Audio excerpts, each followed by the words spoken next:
વિદ્યાર્થી મિત્રો, કેજે એજ્યુકેશન ચેનલમાં આપનું સ્વાગત છે. ધોરણ 8 જ્ઞાન સાધના પરીક્ષા અંતર્ગત ત્રીજું પ્રકરણ કોલસો અને પેટ્રોલિયમમાં મહત્ત્વના MCQ વિશે આજે આપણે ચર્ચા કરીશું.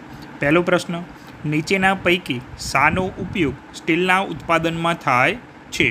ઓપ્શન આપેલા છે બ્યુટેમિન, કોલ્ટાર, કોક કે કોલસો. સાચો જવાબ શું આવશે? તો કહી શકાય કે સ્ટીલના ઉત્પાદનમાં કોકનો ઉપયોગ થાય છે. તો ઓપ્શન નંબર સી સાચો જવાબ આવશે. કહી શકાય કે કોલસામાંથી કોક બને છે અને કોક એ કોલસાનું શુદ્ધ સ્વરૂપ છે અને સ્ટીલના ઉત્પાદનમાં એટલે કે લોખંડમાંથી સ્ટીલ બનાવવામાં આવે છે ત્યારે કોકનો ઉપયોગ કરવામાં આવે છે. ચલો બીજા નંબરનો પ્રશ્ન, કોલસાનું કયું ઉત્પાદન ધાતુ નિષ્કર્ષણમાં વપરાય છે? કોક, કોલગેસ, કોલ્ટાર કે કુદરતી વાયુઓ. સાચો જવાબ શું આવશે?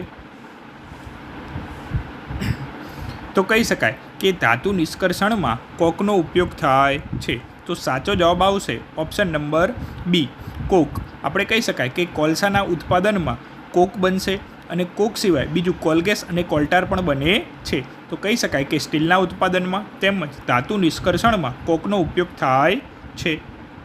ચલો ત્રીજા નંબરનો પ્રશ્ન, કોલસામાંથી કોક બનાવવાની પ્રક્રિયા દરમિયાન આડપેદાશ તરીકે ખાલી જગ્યા મળે છે. Option number A coal gas, option number B coal tar, option number C A અને બી બંને, ઓપ્શન નંબર ડી એક પણ નહીં.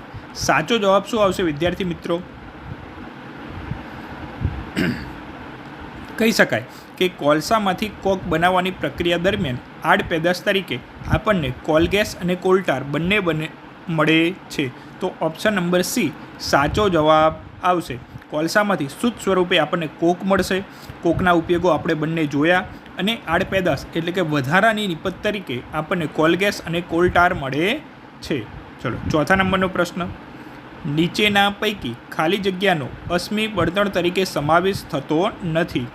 ઓપ્શન એ ખનિજ કોલસો, ઓપ્શન બી ખનિજ તેલ, ઓપ્શન સી લાકડું, ઓપ્શન ડી કુદરતી વાયુ. સાચો જવાબ શું આવશે વિદ્યાર્થી મિત્રો?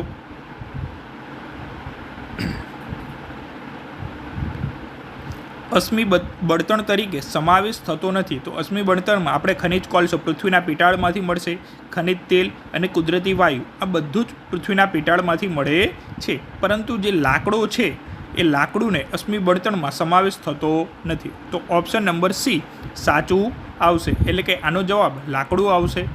ચલો પાંચમા નંબરનો પ્રશ્ન, હવાની ગેરહાજરીમાં કોલસાને ગરમ કરતાં શું ઉત્પન્ન થાય છે? કોક, કોલ્ટાર, કોલગેસ કે ઉપરના તમામ. સાચો જવાબ શું આવશે? કહી શકાય કે હવાની ગેરહાજરીમાં કોલસાને ગરમ કરતાં 3 એટલે કે કોક, કોલગેસ અને કોલ્ટાર ઉત્પન્ન થાય છે. તો સાચો જવાબ આવશે ઉપરના તમામ. ચલો આગળનો પ્રશ્ન, PNGનું પૂરું નામ શું છે? Piped natural gas, petroleum natural gas, polluted natural gas, peered natural gas. વિદ્યાર્થી મિત્ર સાચો જવાબ શું આવશે આનો? PNG. આ નામ તો તમે બધાએ સાંભળ્યું જ હશે. જો આપણે વાહનોમાં જે ઉપયોગ થાય એને CNG તરીકે ઓળખવામાં આવે છે. એનું નામ છે કમ્પ્રેસ્ડ નેચરલ ગેસ. તો વાહનોમાં બળતણ તરીકે એનો ઉપયોગ કરવામાં આવે છે. જ્યારે આપણા ઘરે જે બાટલો હોય એ LPG સિલિન્ડર હોય એનું નામ છે LPG, તો લિક્વિફાઈડ પેટ્રોલિયમ ગેસ. એમાં મુખ્યત્વે બ્યુટીન અને પ્રોપિન જેવા વાયુઓ ભરવામાં આવે છે. તેમજ આપણે ગેસ લીકેજ થાય તો એમાં દુર્ગંધ માટે ઇથાઇલ મરકેપ્ટન નામનો ઝેરી વાયુ ભરવામાં આવે છે, જેના કારણે લીકેજ થાય તો આપણને ખબર પડી જાય છે. એવી જ રીતે અહીંયા વાત કરેલી છે PNG. તો PNGનું પૂરું નામ થશે piped natural gas. Option number A સાચો છે.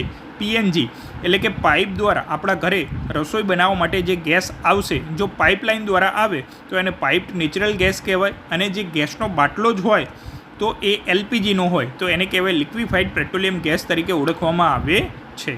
ચલો સાતમા નંબરનો પ્રશ્ન, ઉર્જાનો બિન પ્રદૂષિત સ્ત્રોત કયો છે?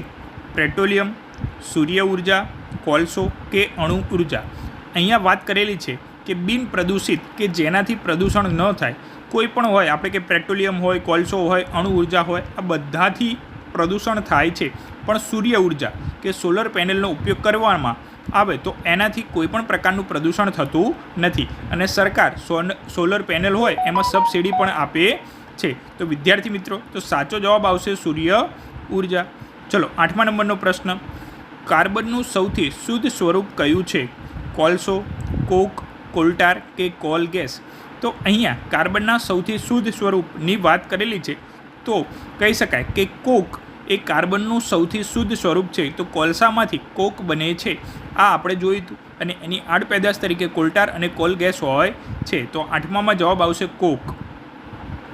ચલો 9મા નંબરનો પ્રશ્ન, હવાની ગેરહાજરીમાં કોલસાને ગરમ કરતાં શું ઉત્પન્ન થાય છે?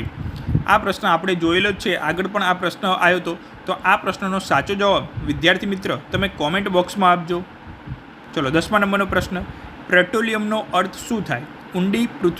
ઊંડી પૃથ્વીમાંથી તેલ, કૂવામાંથી તેલ, ખડકમાંથી તેલ કે આમાંથી કોઈ પણ નહીં? તો કહી શકાય કે પેટ્રોલિયમ કેવી રીતના બનશે?